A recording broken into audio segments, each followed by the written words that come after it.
Hello, my name is Steve Schultz, and this is the Mars Loci, where we explore Mars. And the first question I ask is always the same: who is going to Mars? That's a big question because there's a lot of people available to go to Mars. The question is how many want to. I don't know the answer to that. But let's explore in this particular episode something I find interesting, which is the health aspects and what we're going to do about those health aspects, once we actually get to Mars. So we're talking about a 3-4 month trip back and forth, or one way actually.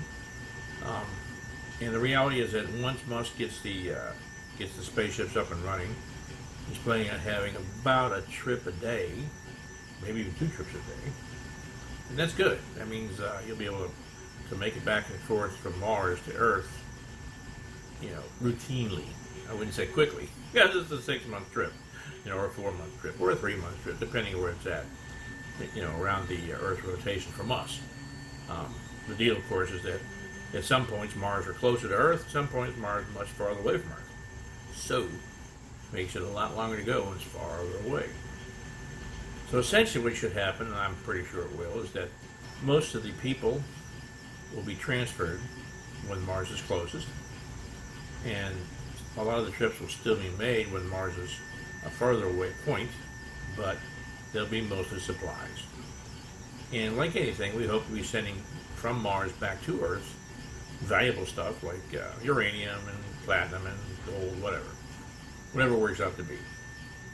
So I suspect that within about 2 years or so, we'll have Mars to a point where we'll be making food, we'll have places to stay.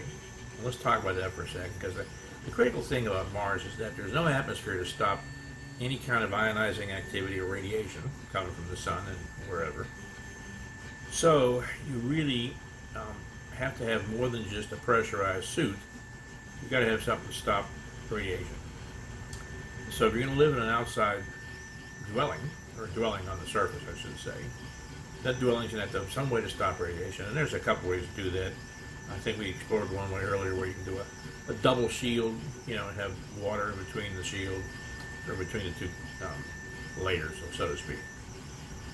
But the real key comes in. Let's explore what happens from Earth to Mars. So the issue is for everybody, okay, is that if you decide to go to Mars, you make a decision to go to Mars. So we got a guy, Joe Mars. All right, we're living on Earth. Decides that he wants to go to Mars. There's very little doubt there'll be some kind of a performance testing they'll have to go through, and they'll have to take in some aspects, have to be fairly healthy. Don't want anybody getting really sick on the way to Mars or sick before they leave for Mars. In addition to that, we want certain personality types. You really can't have a hot temper. If you have a hot temper, it's not going to go well. You're going to be fighting out there. So the deal is that the initial setup on Mars, which should happen early on, will be with a lot of robots. And there'll be plenty of them out there doing different jobs, all kinds of different jobs. And they'll be able to be upgraded, learn more, and do more, and help people, and that's a very critical step. So Joe Mars decides to go to Mars, passes through all the rigmarole that makes him able to go to Mars, and then shows up one day where he sets up the routine for the launch. And there will have to be some setup on that. And what I mean by that is, they got some negative gravity, number one, or no gravity for months. Very low gravity once we hit Mars. And of course, the takeoff, you're going to have a lot of G's, that you experience to. So you have to have a little training for that. Got to go through some experience. But overall, the spaceship is big spaceship. Talking about putting maybe 100 people on there, maybe a little less, maybe a little more. I guess it depends on a couple of factors. At 100 people at a time, it doesn't take a lot of ships to start getting Mars crowded. Now, Mars is a pretty big planet. I think it's something like 2/3 our size. But we are certainly not going to inhabit the entire planet initially. We'll be right around where the rockets land, and that'll be our space for a good while. And right around that area, we're going to have to form buildings and use natural caves and dig some caves. And all that'll have to take place before people start landing out there. So that's something the robots will be in charge of, and maybe a few people, but not many. But it must follow through, and we have a ship a day. All right, so 30 days. That's 100 people every single day. All right, it's a lot of people, and it doesn't take long. So it's a lot. It's a lot. You can get 100,000 people on Mars in no time at all. They're launching the ship every single day. So in reality, it won't be that crowded every single ship. Since I doubt if you're going to have one every single day, but it's certainly possible. Certainly possible. So Joe Mars gets on the ship, is assigned to a bunk, and he's got a bunk with several other people. And right off the bat, he's got to be comfortable with living with other people, because it's going to happen for a long time. It'll be a while before you're on your own, building your own pod, whatever it happens to be. So now you're heading to Mars, and you're about 2 to 3 months away from Mars. Hope you like reading, because you're going to do a lot of it. Of course, you'll have computers. Of course, you'll have games. You can do all that stuff. But the reality is, it's just a long trip. That's all there is to it. They'll have several things you can do on that ship, undoubtedly, but it's a long trip. So once you hit Mars, next step. Once you hit Mars, you're going to have a pretty good idea of what your follow-through as far as your job and what you want to do and what you want to do eventually. Because it'll change over a period of time, a small period of time. Initially, what you're going to end up doing on Mars is going to be assigned to different tasks. Some people are going to build the houses. Some people are going to work on the farms. Some people are going to work on the energy side of it. Some people are going to go exploring. There's some scientists that will be running on. The scientists are going to end up, doing a lot of different things back and forth. And of course, terraforming is absolutely on the table. It's a pretty big project, but certainly ways we can jump into that early on, and should early on. Terraforming won't be quite as extensive as most people think. Anybody who's read every novel looks at terraforming, in whatever, 20, 30, 50 years, 100 years, boom, we got an Earth-like atmosphere. It's probably not going to happen. But initially, the basic constituent of that planet is carbon dioxide. And essentially what you're going to do is you're going to boost that. You're going to boost and enhance that any gas, and that's the gas that's out there. So that gas will have to build it up, and build it up, and build it up. And when it does become built up to a bigger pressure range, what it'll allow you to do is at least stand on the surface of Mars and not die. Now you still have to have oxygen mask, but you can do that with regular diving equipment. You can have an oxygen tank and be fairly comfortable. As it stands now, Mars pressure is so low that you can't survive on the surface of Mars. I mean, that's pure and simple. Your blood will just boil. So we have to fix that as soon as possible if we're going to have a serious about a footprint on Mars for people. All right, so Joe Blow got an assignment. His first assignment, or his first job, I should say, is to help with the shelters. And he's working on the domes. So he gets training. He runs around and does certain things with some machinery, whether it's a little high lift or a backhoe or whatever it takes to get people up in the air so they can start putting together the pieces. And of course, a lot of that stuff's going to come in by ship. And that's one of the reasons we won't have so many ships with people coming in, because some ships have to come in with supplies. The other important thing, and it's important even from the get-go, is that most of the ships that come to Mars, they're going to want to bring them back. And it's nice to be able to bring a ship back with some meaningful stuff on it that's going to make a difference to our economy on Earth. Whether that's pure and simple geological stuff like uranium or platinum or whatever.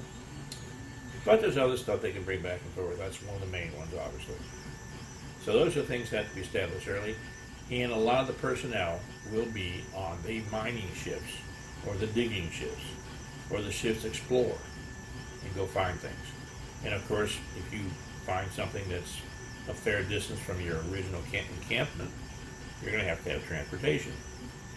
Once again, initially transportation will be small battery cars. You can get around. Not that difficult of a problem. We had a battery-operated car on the moon after the second or third shot. So we were driving around the moon with two different vehicles. Not a big issue to have one driving around on Mars, but that's not the same thing as bringing back coal. Coal's a bad example. Uranium or raw gold or raw precious metals, whatever. That takes a much bigger operation, a form of trucks perhaps, possibly even a little track with some form of a train on there. It would make it easier not to get lost, but also make it easier to go back and forth. You can go a little higher speed. But those are things that somebody has to work on initially. And you don't really know where the ore is at or the places they're going to dig until you're up there for a while. So all that evolves slowly. It could be months, it could be years. So everybody that's out there working in space, including old Joe Mars, is doing his thing. He's been up there for a few months now. And no matter how careful you are, you're going to get exposed to some radiation unless you happen to work under the ground. And some people will work under the ground as a general rule. So we have to be able to address that. And there's different ways to address radiation. There's different ways to modify radiation. But you have to have some form of medical treatment. And not for just radiation. People are going to cut their hands. They're going to break bones. They're going to sever a limb. I mean, it's just going to happen. You got big machinery running around.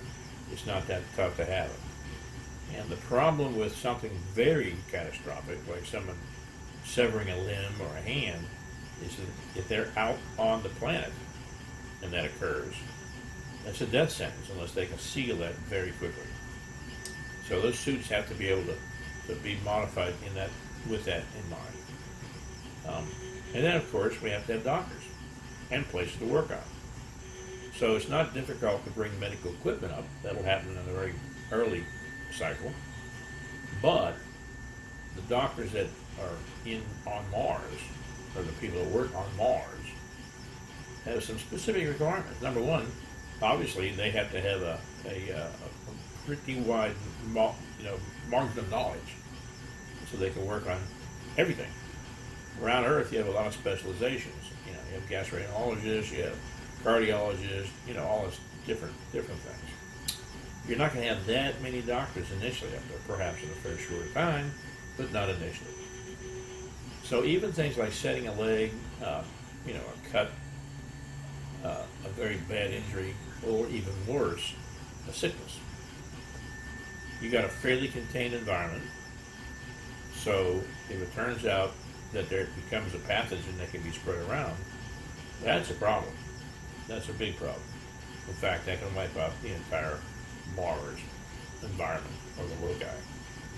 So we got to address that pretty early on. And not everybody will be under one roof. There'll be a lot of people spread around, and I think that's a good idea. In fact, I think that's one of the things we ought to make sure is that the population is spread around and in different environments. There's no doubt we'll have different power plants, and that's another area that people can work. We'll certainly use solar power, but we'll also use nuclear power plants. There's no doubt of that. No doubt of that. But the medical side of it is a bit worrisome, because if somebody has comes down, I should say, with a fairly bad disease that they can't deal with on Mars, and there's probably a handful of those things. Some bad cancers, you'd have to really be treated on Earth for that. And the issue with that is that you are, in any given time on Mars, even if they have, rockets going back and forth constantly, you're 3 to 4 months in the best of times, and maybe 7 months or 8 months, in an emergency scenario. You have to get back there, and that's all that's available. So those things are an issue. I think it's something we have to address early on and get some established protocols for that. It's important. The other thing that occurs to me is that guys like Joe Mars, they're going to be hesitant to go to Mars if there's not a lot of doctors. Anybody with an ounce of sense knows that, it could be a problem if I cut a finger off or, hurt myself or even have a mild disease like pneumonia. pneumonia is something that we can cure, but without help, in many cases, you're dead. So, and especially on an area of the world, or an area of the universe, I should say, that you're breathing a higher degree of oxygen and very controlled. You know, the humidity and stuff is an issue. But you're fighting that. If you're in large areas or in a cave, you're fighting the humidity factor constantly. Because they're pumping air into it and they're keeping that going. Plus, you need technicians for all those things. You need technicians to keep your air running. You need technicians to keep the crops growing. You need technicians to make sure all your buildings are in good shape. You need technicians to patrol the buildings that are already there and make sure they're up and running and good. You need technicians to keep all your cars going. You need people that make sure that your doctors are in good shape. You need people that order all the supplies you need on a regular basis. So all of a sudden, we've got a society. All these different people are absolutely necessary to keep that whole machine running along. The problem with that, at least initially, is that it's an awful like central planning. In fact, it is central planning. At some point down the road, we need to get to a scenario where we spread out some from central planning and start doing things by vote, which probably won't happen for a while. But it's important. It's important for people to have the say-so on what's going on, and also to make sure that life becomes more and more comfortable as we go along. Now, the ultimate goal, of course, would be to the science fiction autodocs. I don't know how far they've come along. They've come along to more than most people know. But anybody that's ever read a science fiction, novel knows that you have something wrong, you climb into the autodoc, it hums for a little while, and then you open the door, you're good. Yeah, I want one of those also, by the way. But the other thing that'll help on Mars, and it should help more on Earth too, is that they're going to start to do more examinations on people as a regular basis. Younger people typically don't have a lot of issues that the older people have, but it's a whole lot easier to find something wrong with somebody when whatever that event is caught in its early development, especially cancer. But there's a lot of disease, whether it's diabetes or heart disease or high blood pressure, all those things are easy to negotiate when you're not so bad off. I guess that's the key. So those are important things that have to go on. I personally, once I've said and repeated the issues, would like to go to Mars. I really would. I certainly would want to come back. At my age, it's one of those deals that the whole round trip could easily take half a year or more. For those who don't know, Mars takes about 2 years to go around the sun. Earth obviously takes 1 year to go around the sun. So the closest point every 2 years that we get to, which is where we're going to do a lot of transportation between Mars and Earth, really only occurs every 2 years. Having said that, it transpires over a little period of time, and we can stretch that out and send rockets farther and farther to get to us and get back to Mars. But it's not as practical as it would be for people. Most of your people are going to have to go to Mars, at least initially, during the period of time when it runs closest to Earth, which happens every 2 years. That alone is a kind of scary factor. So that's something else to keep in mind. And of course, the final and most important thing to keep in mind is that the people that volunteer and want to go to Mars, I should say, including Joe Mars, they need to either have the skill set to help out there or be willing to learn the skill set. And a lot of the skill sets will not be difficult.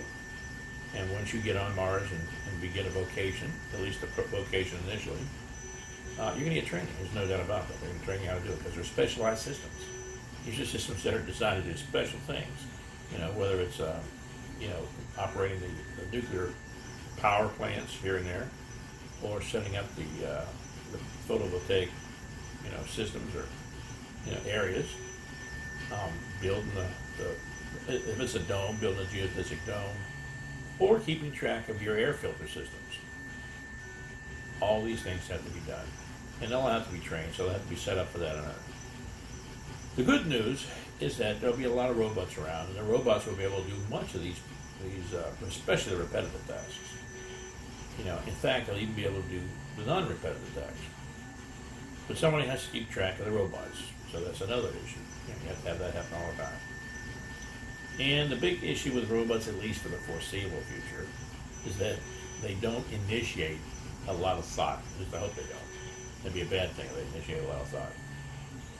So it doesn't occur to them that they may need another dome over here, or that this dome is a little too close to a fissure, or that kind of thing. And they don't initiate those thoughts. So that's up to the people that go there. And then, of course, we haven't even talked about it.